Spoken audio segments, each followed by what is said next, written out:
담임 목사님께서 제9계명 거짓 증거하지 말라라는 제목으로 말씀 증거하시겠습니다. 자, 우리 믿음의 고백을 하나님께 드림으로 말씀 앞에 나가겠습니다. 하나님 나를 사랑하신다. 하나님 내 인생에 크고 비밀한 계획 가지고 계신다.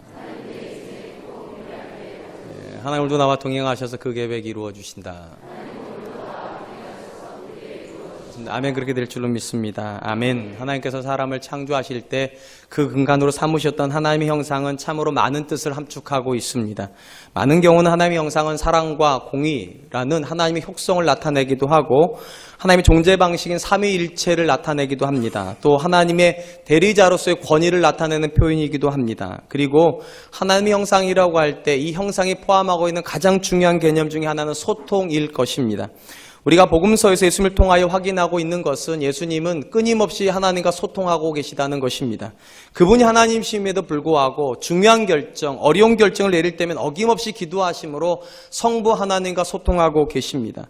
하나님께서 그분의 백성들에게 쉬지 말고 기도하라고 하는 것도 그런 의미이지 싶습니다. 하나님께서 그분의 백성들도 하나님의 형상으로 창조해 놓았기 때문에 성부, 성자, 성령이 그렇게 소통하는 것처럼 하나님과 성도는 소통해야 되고 그리고 하나님의 형상대로 창조되어 있는 내 옆에 있는 사람과도 끊임없이 소통해야 된다는 뜻을 가지고 있다 믿습니다. 우리가 경험적으로 알 수 있듯이 소통에 있어서 가장 중요한 개념은 신뢰입니다. 서로에 대한 신뢰가 바탕이 되어 있는 사람은 소통의 어려움을 겪지 않습니다. 그가 하는 말을 그대로 받아들이면 되기 때문입니다. 그러나 내가 상대방을 향하여서 불신을 하기 시작하면 소통이 굉장히 어려워집니다. 왜냐하면 그가 말하는 것을 듣는 것이 아니라 우린 늘 이렇게 생각하기 때문입니다. 무슨 꿍꿍이로 저 말을 하지? 말을 듣는 것이 아니라 그 마음을 찾아가려다 보니까 소통 자체가 일어나지를 않습니다. 그리고 이런 시간이 흘러가다 보면 시간이 아무리 쌓여도 그 사람과의 관계는 깊어지지 않습니다. 우리는 신뢰를 바탕으로 소통하기 때문입니다. 그런데 소통의 근간이 되는 신뢰를 근본적으로 깨트리는 것이 있습니다. 바로 거짓말입니다. 우리가 만나는 사람이 습관적이진 아닐지 몰라도 반복적으로 거짓말을 한다는 사실 내가 아는 순간 우리는 그를 신뢰할 수 없습니다. 그리고 그를 신뢰하지 못하면 그가 하는 말을 믿을 수가 없고 그가 하는 말을 믿을 수가 없다면 관계가 이어지지를 않습니다. 그런 점에서 사람과 사람 사이에서 행해지는 거짓말은 단순한 말의 문제는 아닌 것 같습니다. 거짓말은 사소한 말로 시작이 되어 존재의 근거를 파괴시키고 그리고 신뢰가 무너짐으로 관계가 끊어지게 만들어지기 때문입니다. 성경 안에서 저희가 처음 들어오는 대목에서도 역시 이 거짓말이 결정적인 역할을 했음을 보게 됩니다. 창세기 3장에 보면 뱀이 여자를 유혹하는 장면에서 뱀이 쓰고 있는 언어가 거짓말이기 때문입니다. 여자가 뱀에게 동상 중앙에 있는 선악과를 따먹으면 안 된다는 하나님의 말씀을 증거하였을 때 뱀은 여자를 향하여서 하나님께서 너희를 속이고 있다고 거짓 증거하였습니다. 창세기 3장 4절로 5절입니다. 뱀이 여자에게 이르되 너희가 결코 죽지 아니하리라. 너희가 그것을 먹는 날에는 너희 눈이 밝아져 하나님과 같이 되어 선악을 알 줄 하나님이 아심이니라. 사단은 뱀의 입술을 통하여서 거짓말을 하나님과 사람 사이에 집어넣었습니다. 그리고 거짓말이 들어가자 거짓말처럼 정말 신뢰가 사라지기 시작해서 신뢰가 사라지니까 말도 사라지기 시작합니다. 하나님이 먹지 말라고 분명히 말씀하셨는데 그 말이 온데간데 없이 사라지고 사람은 선악과를 따먹었습니다. 그러므로 거짓말은 그 자체가 무서운 것이 아니라 거짓말이 가져오는 파급력이 무섭습니다. 어떤 관계든 정말로 깨질 것 같지 않은 관계 속에도 거짓말이 들어가면 거짓말은 신뢰를 조금씩 무너뜨리고 신뢰가 무너지면 그 관계는 절대로 존속되지 않습니다. 바로 이런 점에서 제9계명이 하나님께서 우리에게 주신 말씀이라고 믿습니다. 이웃에게 거짓 증거하면 안 됩니다. 왜냐하면 우리는 하나님 형상대로 창조가 되어 소통해야 되는 존재인데 거짓말이 들어가면 이 소통이 무너지기 때문입니다. 특별히 본문에 나오는 이 거짓 증거라고 하는 말은 재판의 상황을 염두에 두고 있는 말임에 틀림이 없습니다. 그러나 성경 전반에 보면 재판에서만 사람이 거짓말하는 게 아니기 때문에 삶의 모든 영역에서 사람은 거짓말하면 안 된다, 항상 진실해야 된다, 그런 의미로 받아도 틀리지 않을 것 같습니다.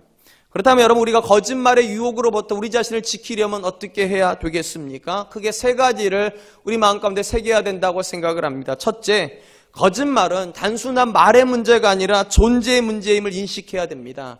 거짓말은 말의 문제가 아니라 존재의 문제라는 것입니다. 창세기 3장에서 사단이 처음으로 거짓말을 하고 인류 역사에서 처음으로 거짓말한 사람은 누군지 아십니까? 그게 가인입니다. 창세기 4장에 보면 가인이 하나님께 거짓말을 하게 됩니다. 당시 가인은 하나님께서 동생 아벨의 제사만 받고 자신의 제사를 받지 않는 것에 대해서 심히 분노하였습니다. 그리고 하나님을 향한 분노를 동생에게 풀어버리죠. 동생을 죽였습니다. 그리고 하나님께서 그 죽음 순간에 아벨이 죽고 나서 하나님께서 가인에게 이렇게 물어보세요. 아벨이 어디 있냐? 그때 가인이 이렇게 거짓말을 합니다. 창세기 4장 9절 여호와께서 가인에게 이르시되 내 아우 아벨이 어디 있느냐? 그가 이르되 내가 알지 못하나이다. 내가 내 아우를 지키는 자니이까. 분명히 방금 전에 죽이고 와놓고선 하는 말이 내가 알지 못합니다. 내가 내 아우를 지키는 자입니까? 그렇다면 여러분, 가인이 한 말은 그냥 말입니까? 그냥 거짓말입니까? 성경 그렇게 말하지 않습니다. 가인의 말은 존재를 반영하고 있다는 겁니다. 비교적 여러분, 이 가인이 아벨을 죽인 내용이 창세기 4장에 자세히 기록이 되어 있습니다. 가인은 집에서 동생을 죽이지 않습니다. 동생을 들판으로 불러내죠. 그 들판에서 죽입니다. 왜 들판까지 불러냈을까요? 번거롭게. 딱 떠오르는 단어가 있죠. 완전 범죄. 아무도 못 보는 곳에서 내가 동생을 죽이면 아무도 모를 것이라고. 그렇게 해서 완전 범죄를 해놓고 이제 완전 범죄를 합리화시키기 위해서 완전하게 만들기 위해서 거짓말을 동원하기 시작합니다. 그의 부모가 분명히 물어봤을 거예요. 아벨 본 적이 없냐고. 역시 이렇게 말했을 겁니다. 내가 모르겠다고. 근데 그 거짓말을 하나님께도 합니다. 내가 알지 못합니다. 내가 동생을 지키는 자니까. 여러분, 지금 아벨이 자기 존재를 가인이 어떻게 인식하고 있는 겁니까? 내 부모를 속일 수 있는 것처럼 내가 하나님도 속일 수 있다고. 자기 존재를 그렇게 인식하고 있어요. 여러분, 일반적으로 속임수는요, 동등할 때 아주 힘이 있습니다. 일반적으로 우리 자녀들이 부모를 잘 속이는 게 힘들죠. 왜냐하면 하등하니까, 우리 자녀들은. 자녀들이 거짓말하면 눈빛이 흔들려요. 그러니까 부모는 대번에 알아요. 그러니까 자녀가 부모 속이는 건 굉장히 어렵습니다. 근데 부모가 자녀 속이는 건 굉장히 쉽습니다. 뻔뻔하니까 우리는요. 부부 사이에도 속이는 게 굉장히 어렵습니다. 왜냐하면 대등한 존재이기 때문에. 알아요. 느낌으로 알아요. 여자들은 촉이 있다고 그러지 않습니까? 우리가 서로 대등한 관계이기 때문에 속이는 것도 굉장히 어려워요. 근데 지금 가인이 어떻게 생각하는가? 내가 하나님도 속일 수 있는 존재라고. 스스로 그렇게 믿고 있는 겁니다. 그러니까 하나님께 당당히 말하잖아요. 내가 아벨을 지키는 자냐고. 그러니까 거짓말은 단순히 말의 문제가 아닙니다. 내 존재를 어떻게 생각하는가가 말로 드러난다는 거예요. 그 말 들으시고 하나님께 바로 이렇게 얘기하십니다. 창세기 4장 10절 내가 무엇을 하였느냐? 내 아우의 핏소리가 땅에서부터 내게 호소하느니라. 가인은 자기가 하나님조차도 속일 수 있다고 생각을 하였는데 하나님 뭐라고 말씀하시는 겁니까? 얼토당토하는 소리 하지 말라고. 네 동생이 흘리는 피를 땅이 받는 걸 내가 들었다고. 내가 보았다고.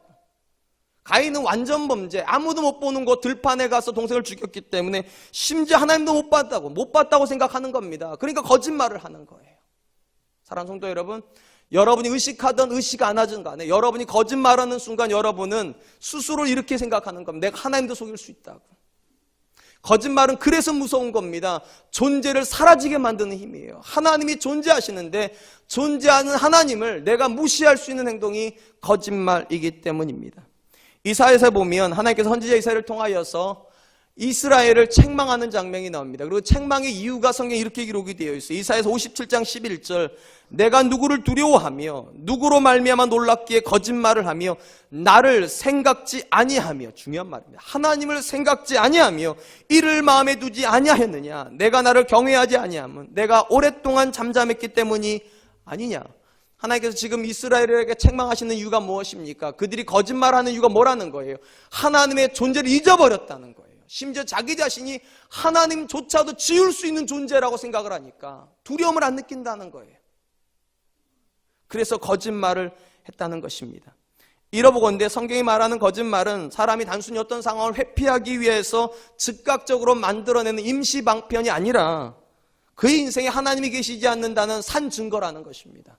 하나님이 살아계시고 그분 앞에 내가 살고 그분에 대한 경외감이 있으면 그 사람은 절대로 의도적으로 거짓말할 수 없다는 게 성경의 생각이기 때문입니다. 그분이 두려운데 어떻게 그럴 수 있겠냐는 것이죠. 특별히 사람이 하는 말에 대해서 예수님께서 하셨던 말씀은 정말로 우리 마음을 두렵게 만듭니다. 예수님은 최후의 심판 앞에 섰을 때 우리가 한 행동만 심판한다고 말씀하지 않으십니다. 우리가 한 말이 우리를 심판할 거라고 그렇게 말씀을 하세요. 마태복음 12장 36절 37절입니다. 내가 너희에게 이르노니 사람이 무슨 무익한 말을 하든지 심판날에 이에 대하여 신문을 받으리니 내 말로 의롭다함을 받고 내 말로 정죄함을 받으리라. 말이 살아있다는 거예요. 말이요. 우리 입에서 나가는 순간 우리 잊어버리는 말이 상당히 많은데 그 말이 살아있고 그 말이 하나님 앞에서 나를 의롭게도 해주고 하나님 나를 정죄도 하게 될 거라는 거예요. 이 말은 여러분 절대로 말을 조심해야 된다 그런 뜻이 아니에요. 보다 중요한 경각심을 가져야 된다는 거예요. 말이 존재를 반영한다는 거. 말이 곧 나라는 거. 예수님께서 이 사실을 강조하기 위해서요. 말이 너희를 심판할 거라고 한 이 말 바로 전에 뭐라고 말씀하셨는가? 마태복음 12장 33절 35절. 나무도 좋고 열매도 좋다 하든지 나무도 좋지 않고 열매도 좋지 않다 하든지 하라. 그 열매로 나무를 아느니라. 독사의 자식들아 너희가 악하니 어떻게 선한 말을 할 수 있느냐? 독사의 자식들아 너희가 악하니 어떻게 선한 말을 할 수 있느냐?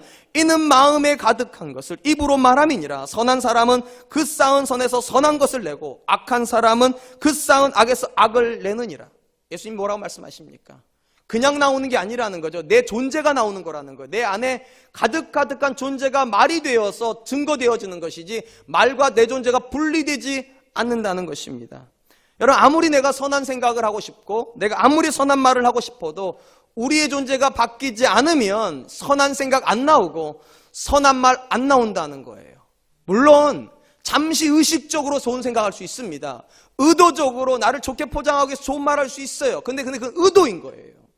긴장이 풀리고 정말 내가 긴장 안 해도 되는 그 상황에서 내가 내 남편에게 내 아내에게 하는 그게 나예요. 사실은 아무도 없을 때 나 혼자서 내 자신의 앞에서 하는 말 그게 나라는 거예요. 내 안에서 빗장이 풀렸을 때 스스럼 없이 나오는 말 그것이 선한 말이면 여러분 선한 사람이에요. 그것이 악한 말이면 아무리 여러분 대중 앞에서 선한 사람으로 존재했어도 그건 악한 사람인 거예요. 왜냐하면 안에 있는 것이 밖으로 나오기 때문이에요. 사랑하는 성도 여러분, 우리가 제9계명 거짓 증거하지 말라는 이 말씀을 어떻게 지켜야 합니까? 거짓말하지 않기 위해서 노력해야 됩니까? 예, 물론 노력해야 됩니다. 오직하면 성경 기자가 그러잖아요. 내 입술에 파수꾼을 세워달라고. 맞아요. 노력해야 돼요. 근데 성경 거기서 한 단계 더 갑니다. 노력보다 더 중요한 게 있어요. 변화돼야 돼요. 근본적으로 내 존재가 변하지 않으면 여러분 좋은 생각 나오는 거 아니에요. 내 존재가 변화되지 않으면 절대로 좋은 말 나오지 않아요. 노력하면 될지 모르겠지만 여러분 사람의 노력에는 한계가 있다니까요. 예수님 말씀하시는 거잖아요. 거듭나야 된다고. 반드시 거듭나야 이 안에서부터 존재가 변화되면 그 존재가 생각에 영향을 주고요. 생각이 말에 영향을 주는 것입니다. 말을 어떻게 바꿉니까? 생각을 바꿔야죠. 어떻게 생각을 바꿉니까? 존재를 바꿔야죠. 성경 분명히 얘기합니다. 우리가 하나님의 자녀가 되는 순간 성도는 존재 자체가 완전히 패러다임 시프트가 되고 완전히 바뀌어버렸어요. 이제는 나를 위해서 말하지 못하고 나를 위해서 생각하지 못하고 주님을 어떻게 하면 기쁘시게 할까? 주님의 뜻은 도대체 무엇일까? 내가 어떤 말을 하는 것이 주님을 기쁘시게 할까? 사람은 그렇게 생각할 수밖에 없다는 거예요. 우리 중에 이런 사람들이 있어요. 좋은 생각은 하는데 나쁜 말을 해요. 그럼 이 사람은 좋은 사람입니까? 나쁜 사람입니까? 말 좀 해보세요. 좋은 생각하는 나쁜 사람이에요. 그냥 나쁜 사람인 거예요. 좋은 생각만 했을 뿐이에요. 예수님은 그래요. 결과로 너를 안다. 열매로 아는 거라고. 사랑하는 성도 여러분, 습관적으로 부정적인 말이 나오십니까? 조심하십시오. 말을 조심하라는 게 아니에요. 여러분 존재에 대해서 조심해야 된다는 거예요. 여러분 죄송하지만 여러분의 말이 여러분이에요. 여러분 언어가 거듭나지 않았다면 여러분 속사람 거듭난 거 아니에요. 주님 앞에 나와야 돼 다시요. 그리고 기도해야 돼요. 하나님 내 속사람을 새롭게 해달라고. 하나님 내가 아무리 좋은 생각하려고 그러고 긍정적인 생각을 하려고 그러고 소망을 가지려고 해도 난 자꾸만 좌절하고 난 자꾸만 절망하고 난 자꾸만 누군가를 정죄하는 사람이라면 두려워 떨어야 돼요. 나는 교회 다니고 있는지는 모르겠지만 구원받은 사람은 아니에요. 왜냐하면 하나님께서 예수님 말씀하시잖아요. 안에서 쌓은 것이 나오는 거라고. 내 안에 있는 속사람이 언어를 통하여서 말하는 거라고. 그러므로 우리 사랑과 은혜교회 성도님들은 좋은 생각하는 나쁜 사람이 아니라 좋은 생각과 좋은 말과 좋은 존재가 삼위일체로 하나로 뭉쳐져서 좋은 생각이 마음으로부터 우러나오고 그 말이 언어로 되어서 다른 사람을 살리고 그리스도를 영화롭게 하는 그런 언어를 사용할 수 있기를 주님의 이름으로 축원드리겠습니다. 둘째로 거짓말은 결코 유익이 없다는 것도 기억해야만 합니다. 이 세상에 사는 사람 치고 손해를 볼 요량으로 거짓말하는 사람은 없습니다. 모든 존재는 이득을 보기 위해서 거짓말을 합니다. 그렇다면 여러분, 정말로 거짓말은 내게 이득이 될까요? 물론 단기적으로 이득은 될 것입니다. 그러나 성경에서 예수 하나님께서 거짓 증거하지 말라고 하신 이유는 그것이 내게 유익이 없기 때문일 것입니다. 절대로 거짓말은 내게 유익이 없습니다. 그 증거가 오늘 우리가 읽은 구절인 거예요. 이렇게 되어 있잖아요. 내 이웃에 대하여 거짓 증거하지 말라. 여러분, 사람과 관련된 계명, 실질적인 사람과 관련된 계명이 6계명부터라고 그랬죠, 제가요. 6계명이 뭐였습니까? 살인하지 말라. 7계명 간음하지 말라. 8계명 도둑질하지 말라. 굉장히 짧아요. 근데 9계명에 와가지고는 굉장히 길어졌어요. 뭐가 붙었기 때문에? 내 이웃이라는 말이 거기에 붙었기 때문입니다. 그러면 여러분 이상하잖아요. 우리 생각에는 간음하지 말라, 살인하지 말라, 도둑질하지 말라나 거짓말하지 말라는 우리 개념은 똑같은 윤리 개념이고 도덕의 개념이잖아요. 그럼 똑같이 짧아야 되는데 왜 이 구절만 9계명과 10계명만 이렇게 내 이웃에 대하여 또 내 이웃의 집을 이런 식으로 길게 썼을까요? 여러분 아시다시피 이 말씀은요 다 돌판에 새기신 거예요. 굉장히 새기기 어려운 말씀을 새기니까 짧게 써야 되잖아요. 우리 생각에는. 근데 같은 개념이라면 이렇게 짧게 써도 되고 왜 예수님 하나님께 이렇게 길게 쓰셨을까? 제가 고민을 해보았습니다. 그리고 답은 의외로 간단했습니다. 물론 요즘 우리가 살고 있는 세상은 많이 달라지긴 했지만 성경이 기록될 과거에는 한번 생각해 보세요. 과거에 정말 순박하던 시절에 그 당시에 살인은 이웃을 향한 살인일까요? 아니면 멀리 모르는 사람을 향한 살인일까요? 이웃을 향한 살인 안 합니다. 순박하던 시절의 사람들은요. 같이 살아야 되는 거니까. 간음도 아는 사람에게 못하는 겁니다. 도둑질도 아는 사람과 하는 게 아니에요. 멀리 나랑 상관없는 사람이거나 또 내가 미워하는 사람의 것을 훔치거나 죽이거나 빼앗는 것이지 이웃에게 하지 않아요. 근데 놀라운 것은 거짓말은 내 이웃에게 한다는 게 문제예요. 여기 나오는 이 이웃이라고 하는 말은 단순히 물리적으로 가까이 있다는 뜻이 아니에요. 히브리어의 이웃이라고 한다는 심정적인 거리를 말합니다. 내 정말 마음으로 가까운 사람이에요. 내가 믿고 있는 아내이고 남편이고 가족이고 내 동료예요. 그런데 거짓말은 놀랍게도 그런 사람에게 한다는 거예요. 살인은 모르는 사람에게도 하면서 도둑질은 모르는 사람에게 하면서 간음은 모르는 사람에게 하면서 놀랍게도 거짓말은 내가 사랑하는 사람에게 한다는 거예요. 왜 그럴까요? 아까도 제가 말씀드렸죠. 모든 언어는요 신뢰를 바탕으로 합니다. 거짓말도 언어이기 때문에 이 거짓말이 잘 통하려면 뭐가 깊어야 됩니까? 신뢰가 깊어야 돼요. 한번 생각해 보세요. 제가 지금 밖에 나가가지고 길거리 우리 KFC 앞에서 길거리 다 나가는 사람한테 제가 거짓말을 해요. 그 사람 믿을까요? 안 믿을까요? 믿어요. 제 인상 보세요. 믿게 생겼잖아요. 믿어요. 근데 여러분보다는 안 믿겠죠, 당연히요. 농담인데 그걸 안 웃으시면 어쩔 겁니까? 지금 너무 심각하게 생각을 하셔. 네. 여러분 나를 잘 모르는 사람은 안 믿어요. 근데 제가 제 아내한테 말을 하면 믿을까 안 믿을까요? 믿어요. 우리 부부금슬 좋아요. 여러분 관계가 깊으면 거짓말도 잘 들어갑니다. 사람 그걸 알아요. 그렇기 때문에 모르는 사람에게 거짓말하는 것이 아니라 나를 믿는 사람에게 거짓말을 하는 거예요. 그게 통하니까. 문제는 이것이에요. 내 이웃이 통했어요. 내 거짓말이 통했어요. 그리고 그가 손해보고 내가 이득이 봤어요. 그럼 이득입니까? 이웃인데 내가 사랑하는 사람인데 멀리 있는 사람이 속아도 상관없어요. 멀리 있는 사람이 도둑질당 상관없어요. 근데 내 이웃이 속으면 문제가 있죠. 나는 그 사람을 이뤄야 되니까. 하나님 말씀하시는 그거예요. 거짓말이 왜 무서운가? 네가 사랑하는 사람에게 상처를 준다는 거예요. 그렇게 더 무서운 건 그것이 너에게 상처가 된다는 거예요. 거짓말할 때는 내가 이득을 보는 것 같지만 실질적으로 거짓말은 내게 손해가 온다는 거예요. 왜? 내 사랑하는 이웃을 이루어야 되니까. 그래서 하나님께서 여기다가 내 이웃이라는 말을 썼어요.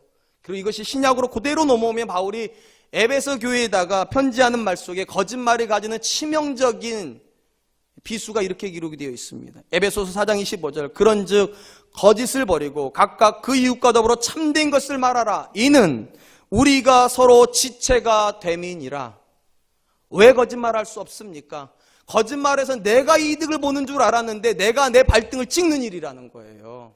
내 지체를 죽이는 일이니까. 여러분 손이요 자기 이득 보자고 발을 칼로 찌르면 자기 이득 봅니까? 못 봐요. 왜요? 발이 안 움직여주면 내가 갖고 싶은 걸 못 가지니까.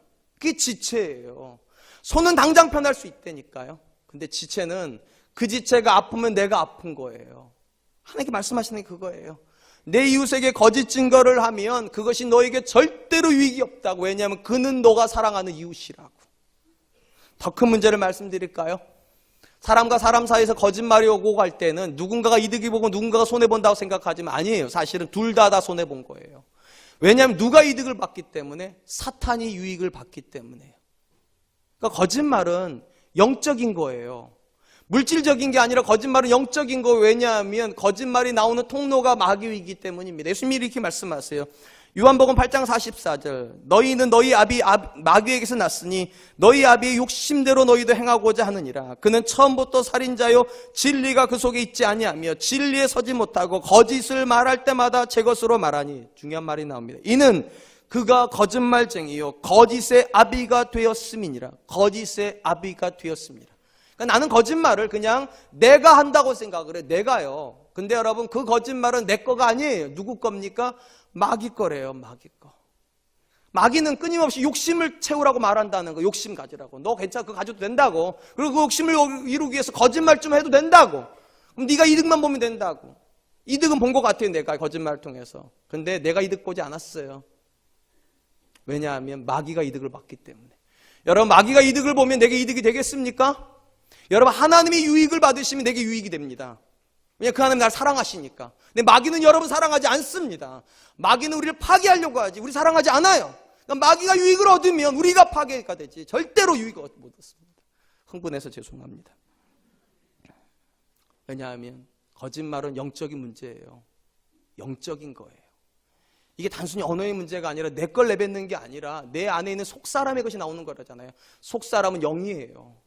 그리고 그 영은 분명히 둘 중에 하나밖에 못해요. 하나님을 영화롭게 하거나 사탄을 유익하게 하거나.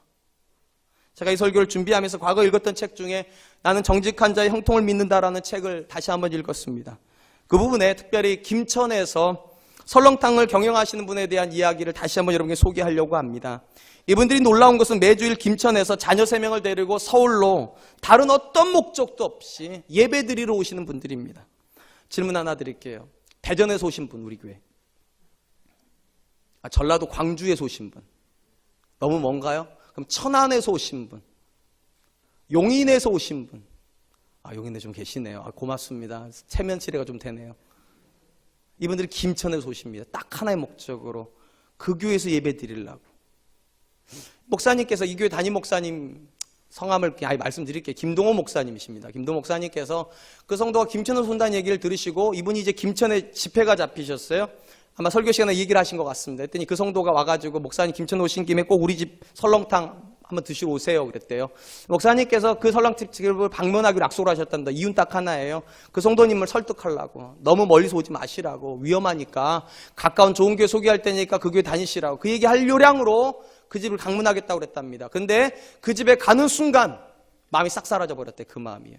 이런 성도는 우리 교회 다녀야 된다고. 왜냐하면 그 다음 이야기가 그 사람이 얼마나 진실한 사람인지를 보여주더래요. 그 책에는 안 나와있지만 제가 그 설교를 들었어요. 그 성도가 그런 얘기를 했대요. 목사님께서 가까운 교회 다니라고 그랬더니 이렇게 하더래요. 서울대 멀다고 안 다닙니까? 여기 자녀가 집이 너무 멀어서 서울대 안 보내실 분 손 들어보세요. 너무 멀다. 야, 가까운 데 다니자. 가까운 데 가천대도 있고. 죄송해요. 가천대 평가하는 거 아니에요, 제가. 그분이 그랬다는 거예요. 서울대 멀다고 안 다니냐고. 우리에게 높은 뜻 승유교회는 서울대라고. 그러니까 오지 말라고 하지 마셔. 그 말 듣고 목사님이 그러면 서울대인데. 우리 교회는 도대체 어느 정도 될까요? 서울대는 아직 좀 먼 것 같고 스카이쯤은 될까요? 서강대는, 성대는, 한양대는 어쨌든 그런 다 치우고. 그 목사님이 그 이야기를 듣는데 마음이 감동이 됐죠. 근데 그 다음 이야기가 더 감동이 되더랍니다. 이분이 이렇게 얘기를 하더래요. 목사님, 제가 비록 설렁탕 한 그릇을 끓여 파는 사람이지만 설렁탕 한 그릇을 끓여도 예수님을 대접하는 마음으로 끓입니다.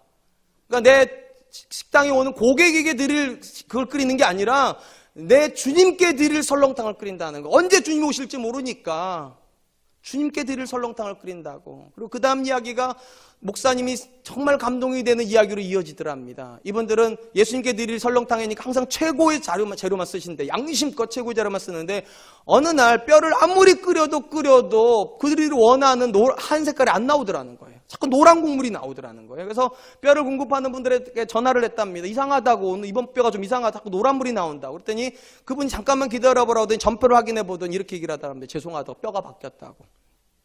제가 빨리 좋은 뼈 다시 보내드리겠다고. 근데 이미 시간이 너무 늦어버렸어요. 왜냐하면 그분들이 24시간을 끓여야 되는데 시간이 너무 흘러갔다는 그 이야기를 했더니 그분이 이렇게 얘기를 하더래요. 사장님, 오늘만 커피 프림 타시죠.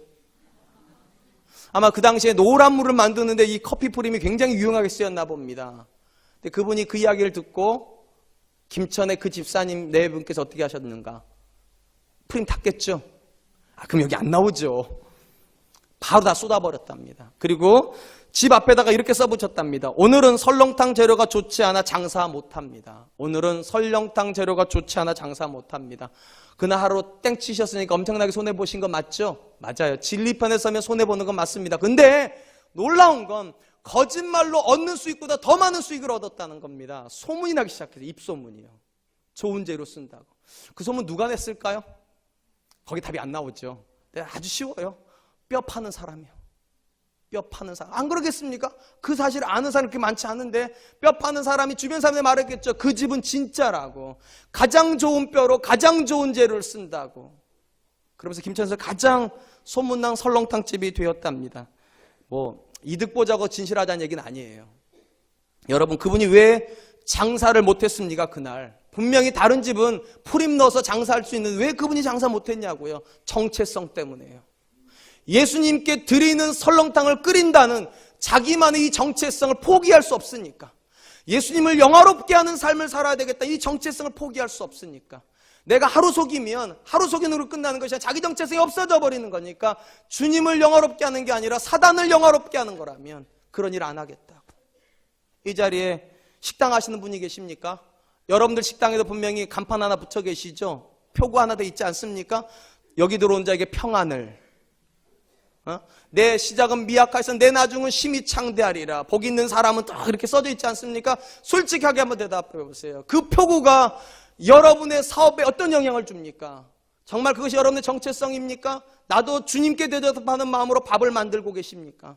여러분 직장인이십니다. 직장에 가시면 여러분 누구를 위해서 일하십니까? 오너를 위해서 일하십니까? 여러분의 자녀를 위해서 일하십니까? 다 귀한 일이에요. 그런데 여러분 정체성이 바뀌어야 돼요. 주님을 위해서 일하세요. 주님을 영화롭게 하는 일을 하십시오. 둘 중에 하나예요. 여러분은 세상을 유익하게 하거나 하나님을 유익하게 하거나, 마귀에게 유익을 주거나 하나님께 영광을 돌리거나. 근데 여러분, 마귀를 영화롭게 하는 순간 여러분 인생에 유익은 없습니다. 왜냐하면 마귀는 여러분을 파괴시키는 사람이니까, 존재니까. 거짓말은 내게 유익 주지 못합니다. 진실이 내게 유익을 줍니다. 왜냐하면 진실은 하나님 거고요. 하나님이 여러분을 사랑하기 때문입니다. 저는 우리 사랑과 은혜교회 성도님들 안에서도 이런 소문이 계속 나기를 정말로 원합니다. 우리 사랑과 은혜교회 성도님의 집에 가면 그 집 음식은 믿을만하다. 아멘. 우리 사랑과 은혜교회가 성도가 다니는 직장은 믿을만한, 그 사람이 하는 말은 믿어도 된다. 아멘. 우리 사랑과 은혜교회 자녀들이 하는 일은 믿을만하다. 걔네들은 정직하다. 이런 소문이 나면 우리 교회도 연대쯤 올라가지 않을까요? 어느 날은 높은 뜻 승희교회도 부럽지 않은 사랑과 은혜교회 되지 않겠습니까? 저는 그런 거 꿈꿉니다. 나중에 제 후배 목사님들이 성도님들에 대한 예화를 찾을 때 자기 교회에서 못 찾아가지고 저한테 전화해서 목사님 교회에 그런 얘기 있으면 하나 들려주세요. 많다고. 그런 날이 올 줄로 믿습니다. 아니, 이미 오고 있는 줄로 믿습니다. 세 번째로, 거짓말도 회복이 불가능하다는 거 역시 기억해야만 합니다. 여러분, 왜 우리가 살인에 대해서는 조심하고 간음에 대해서는 두려워하고 도둑질에 대해서는 떨면서 거짓말에 대해서는 그렇게 쉽게 생각을 할까요? 회복될 수 있다 생각하기 때문이에요. 맞아요. 나와 너와 거짓말한 거라면 내가 그 사람한테 가가지고 정말로 무릎 꿇고 간절히 빌면 회복이 될 수 있을지 모르겠어요. 근데 여러분 잘 생각해 보세요. 나와 너와의 문제 속에서도요, 심지어 여러분 배우자가 여러분한테 거짓말 한 번 했다고 생각을 해보세요. 그 거짓말이 지워집니까? 안 지워집니다. 그래서 자꾸만 비슷한 상황에서 남편이 그런 이야기를 하면 자꾸 얘기전으로 돌아가는 거예요. 자꾸만 돌아가요. 테이프가 뒤로 가버려요, 그냥요. 왜냐면 지워지지 않으니까. 살인이 회복되지 않는 것처럼 거짓말도 한 사람 인생에 들어오면 두 사람 존재 사이의 거짓말도 지워지지 않아요. 더 문제는 이 부분이 이렇게 돼 있잖아요. 내 이웃에 대해 거짓 증거하지 말라고. 재판의 상황에서는 여러분 제3자를 내가 증거하는 겁니다. 내가 제3자를 향해 사는 말은 더더욱이나 지워지지 않습니다. 더더욱이나. 이 부분에 대해서 알기 쉬운 십계명에 보면 굉장히 유익한 두고두고 기억할 만한 예화가 하나가 나옵니다. 어느 마을에 한 여자분이 교회를 다니셨습니다. 근데 이 여자분에게 담임 목사님 별로 마음에 안 들으셨나 봅니다. 근데 이 여자분이 이제 돌아다니면서 마음에 안 드니까 거짓말을 하기 시작했습니다. 목사님에 대해서. 목사님 이러시더라. 근데 놀라운 것은 이 여자의 말이 굉장히 빨리 파급력이 있어가지고 마을 사람들이 그걸 마치 진리인 것처럼 믿기 시작을 해버렸습니다. 목사님의 목회가 굉장히 어려워지기 시작했어요. 근데 불행한 것은 이 말씀이, 이 거짓말이 믿어지는 것만큼이나 이 여자의 몸이 나빠지기 시작했다는 겁니다. 점점 악화됩니다. 그래가지고 이 여자가 어느 날 죽기 전에 자기가 했던 거짓말을 되돌려야 되겠다는 생각이 들어가지고 처음 그 거짓말을 했던 사람을 찾아다니면서 그거 다 거짓말이었다고, 목사님 그런 분 아니라고, 내가 잘못한 거라고. 그리고 돌아다니면서 말을 이제 정정을 하는 일을 한 거죠. 정정을 하고 나니까 점점 몸이 좋아지더랍니다. 이 여자분이 확신을 얻었어요. 아, 그럼 이참에 아예 목사님한테 가가지고 내가 용서를 하면 깨끗이 낫겠구나. 그럼 목사님한테 갔답니다. 그리고 이렇게 얘기했대. 목사님에 대해서 음해했던 그 말의 출처가 접니다. 용서해 주세요. 목사님께서 저랑 좀 다르셔가지고 인자하게 그러셨답니다. 용서해드리죠. 대신에 자매님 한 가지만 저를 위해서 해주십시오. 집에 가서 닭 있으시죠? 예, 있어요. 그 중에 암탉 중에 껌정놈을 하나 잡으십시오. 자매님, 목사님께서 얼마나 스트레스 받았는지 고기 먹고 싶은가 보다 싶어가지고, 그러죠. 제가 꼭 가장 좋은 거 잡죠. 그랬더니 목사님 이러시더래요. 고기는 가져오지 마시고 털만 가져오세요. 그래서 자매님이 왜 털을 뭐 하려고 쓰시려고 그러시나. 그래서 그 마음 알겠다고 그러고 집에 가서 열심히 잡았답니다. 털을 바구니에 다 담아가지고 왔습니다. 이제 목사님 데려가, 목사님 용서해 주실 거죠? 다시 얘기하시더래요. 하나만 더 하시라고. 그거 가지고 이제 마을로 가셔가지고 모퉁이마다 길 모퉁이마다 그 털을 놓고 오시라고. 그리고 오시면 다 그래도 남으면 와가지고 종탑에 올라가서 그거 뿌리시라고. 그날 바람이 많이 불었답니다. 뿌리시라고. 여자분께서 또 목사님 시킨 일을 열심히 했답니다. 그리고 딱 돌아왔는데 목사님께서 한 말씀을 하시자 이 여자분이 혼비백산해 버렸습니다. 이렇게 얘기하시더래요. 자, 이제 온 마을에 다시 가셔서 그 닥터를 다 모아오시되 하나도 빠뜨리지 말고 다 모아오십시오. 그날 바람이 많이 불었다니까요. 모아오는 것도 문제인데 하나도 빼놓지 않고 모아온다는 거 절대로 불가능해요. 여자가 말해서 목사님 용서해 주시라고. 그 불가능하다는 거 목사님도 아시지 않냐. 어떻게 다 모아오냐고. 그때 목사님 이렇게 얘기하시더래요. 맞는 말씀이세요. 내가 당신을 기꺼이 용서하리다만 당신이 퍼뜨린 거짓말로 인해 가해진 손상을 없이 한다는 건 불가능하다는 거. 마치 바람에 날아간 닥터를 다시 모으는 것만큼이나 불가능하다는 사실을 잊지는 마십시오. 우리가 하는 거짓말에는 내가 이득을 얻기 위해서 하는 거짓말도 있습니다만 누군가에게 손해를 주기 위해서 제3자에게 손해를 주기 위해서 하는 거짓말도 있습니다. 놀라운 건 제3자에게 손해를 주기 위해서 하는 거짓말은 정말로 파급력이 강하다는 것입니다. 사람들은 그런 말을 굉장히 좋아합니다. 퍼나르기 시작합니다. 요즘 우리 유행하는 말이잖아요. 퍼나르기 시작합니다. 이유는 매우 간단해요. 성경에도 그 이유가 나와 있어요. 잠언 18장 8절. 남의 말하기를 좋아하는 자의 말은 별식과 같아서 뱃속 깊은 데로 내려가느니라. 너와 내 말은 별로 재미없는데 그놈 말은 굉장히 재밌다는 거예요. 그 여자 말은 굉장히 재밌다는 거예요. 인생에서 가장 재미있는 게 씹는 재미래잖아요. 내 자식 자랑하다가 내 남편 자랑하다가 시간이 남으면 그거 씹는 재미. 그게 별식과 같이 깊이 내려가가지고 이거는 확인 절차도 필요 없어요. 완전히 진리가 되어버려서 깊이 내려가고 그 다음에 퍼나르기 시작한다는 거예요. 성경이 그 이야기를 해요. 제가 하는 이야기가 아니라 성경이 그 이야기를 해요. 놀라운 것은 그렇게 퍼날러진 말은요 진리처럼 힘이 있다는 것입니다. 그리고 사람들은 그 말로 사람을 죽여버립니다. 바로 이런 이유 때문에 베드로가 그의 수신자들에게 이렇게 말을 합니다. 베드로전서 3장 10절. 그러므로 생명을 사랑하고 좋은 날 보기를 원하는 자는 혀를 금하며 악한 말을 그치며 그 입술로 거짓을 말하지 말고. 생명을 사랑하는 자, 정말로 하나님 앞에 서기를 원하는 자는 거짓말을 그치고 그 입술에 악한 말을 내지 않도록 조심하라고 말을 합니다. 왜 그렇습니까? 말은 사라지지 않기 때문이에요. 예수님 말씀하시잖아요. 마지막 날에 내가 내뱉은 말이 너를 정죄할 거라고, 내가 뱉은 말이 너를 의롭게도 할 거라고. 우리는 말이 사라진다고 생각을 합니다. 근데 여러분, 영화로도 나왔잖아요. 말이 사라지지 않는 거. 올드보이요. 그거 보셨습니까? 어린 시절에 그냥 무심코 내뱉어 놨고 자기 잊어버렸어요. 근데 몇십 년이 지났는데 그 말이 살아남아가지고 내 생명을 해야 하는 일이 벌어져요. 진리예요. 사랑하는 성도 여러분, 간음이 철회되지 않는 것처럼, 살인이 철회되지 않는 것처럼, 도둑질이 철회되지 않는 것처럼 여러분의 말도 철회되지 않아요. 마지막 순간까지 살아남아요. 주님 앞에 서가지고 그 말에 대해서 내가 책임질 날이 와요. 반드시요. 그럼 여러분 두렵지 않습니까? 하나님 말씀하세요. 거짓 증거하지 말라고. 그것은 너에게 유익이 없다고. 이제 말씀을 맺겠습니다. 요한계시록에 보면 천국에 결코 들어가지 못하는 사람들에 대한 이야기가 나옵니다.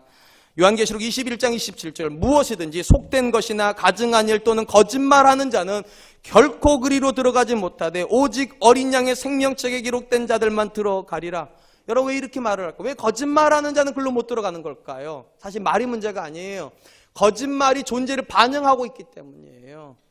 내가 거짓말하는 존재로 살고 있다면 나는 하나님의 사람 아니라는 거. 왜냐하면 거짓말은 출처 자체가 하나님이 아니니까.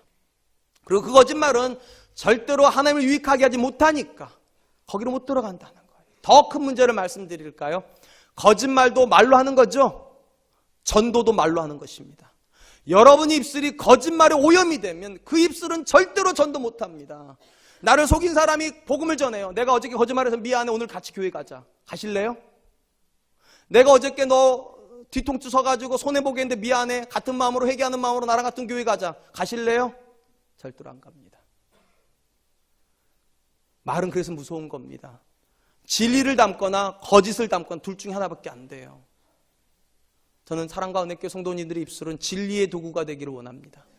내가 전도하는 것이 내 언어의 문제라면 여러분의 언어가 오염되는 것은 인생이 오염되는 것이고, 인생이 오염되는 걸 끝나는 것이 아니라 하나님의 얼굴에 먹칠하는 거예요. 그분의 복음을 가치 없게 만드는 거예요. 부끄럽게 만드는 거예요.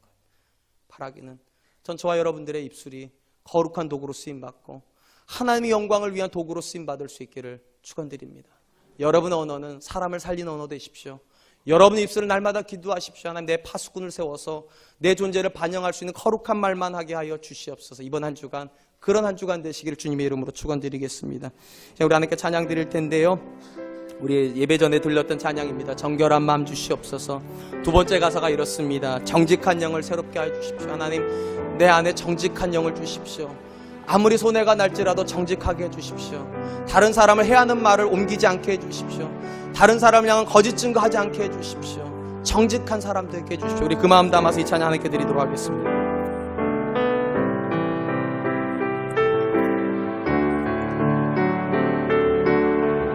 정결한 마음 주시옵소서. 정결한 마음 주시옵소서. 오 주님, 오 주님, 정직한 영을 새롭게 하소서.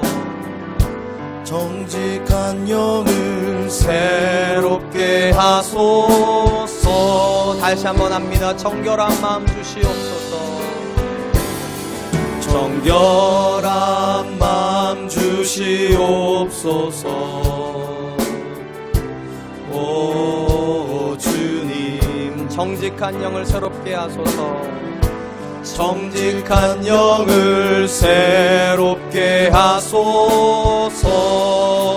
나를 주님 앞에서 멀리 하지 마시고, 나를 주님 앞에서 멀리 하지 마시고 주의 성령을 거두지 마옵소서.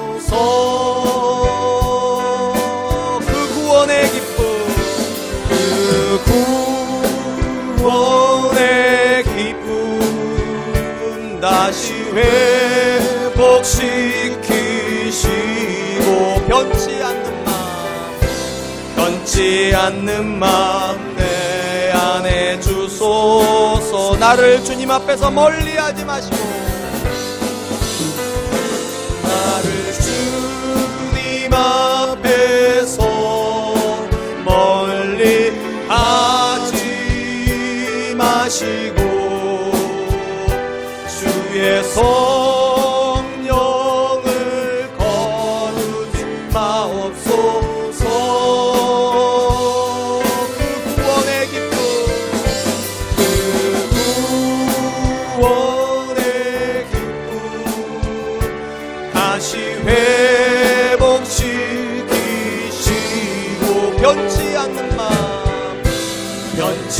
않는 맘 내 안에 주소서.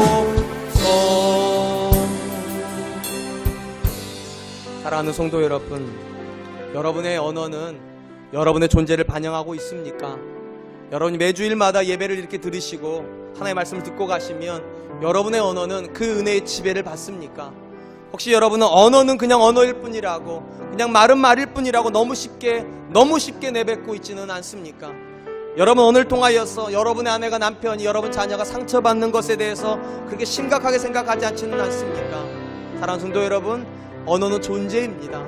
하나님 말씀하세요. 마지막 때에 내가 하는 말이 나를 표현해 줄 거라고, 내가 누구인지 하나님께 이렇게 기도합시다. 하나님, 내 입술에 파수꾼을 세워 내 존재에 합당하지 않는 말은 내뱉지 않게 하여 주시옵소서. 살인하는 말, 거짓을 만드는 말, 누군가에게 해를 끼치는 말은 내 입술에서 나가지 않게 하여 주시고, 사랑의 말, 격려의 말, 위로의 말, 긍휼의 말만 나갈 수 있도록 주님 도와주시옵소서. 하나님, 내 입술이 하나님의 도구로만 쓰임받게 하여 주시옵소서. 복음을 증거하고 하나님을 증거하는 말로만 내 입술이 쓰임받게 하여 주시고, 거짓을 만들어내는 도구로 쓰임받지 않게 하여 주시옵소서. 날마다 이렇게 기도합시다. 하나님, 내 입술을 통하여 선한 영향력이 끼쳐지게 하여 주시옵소서. 우리 교회가 정직한 교회 되게 하여 주시옵소서. 우리 가정이 정직한 가정 되게 하여 주시옵소서. 우리 같이 한번 기도하겠습니다. 하나님 아버지, 하나님 감사합니다. 오늘도 우리로 하여금 주의 말씀 앞에 서게 하여 주시니 감사합니다.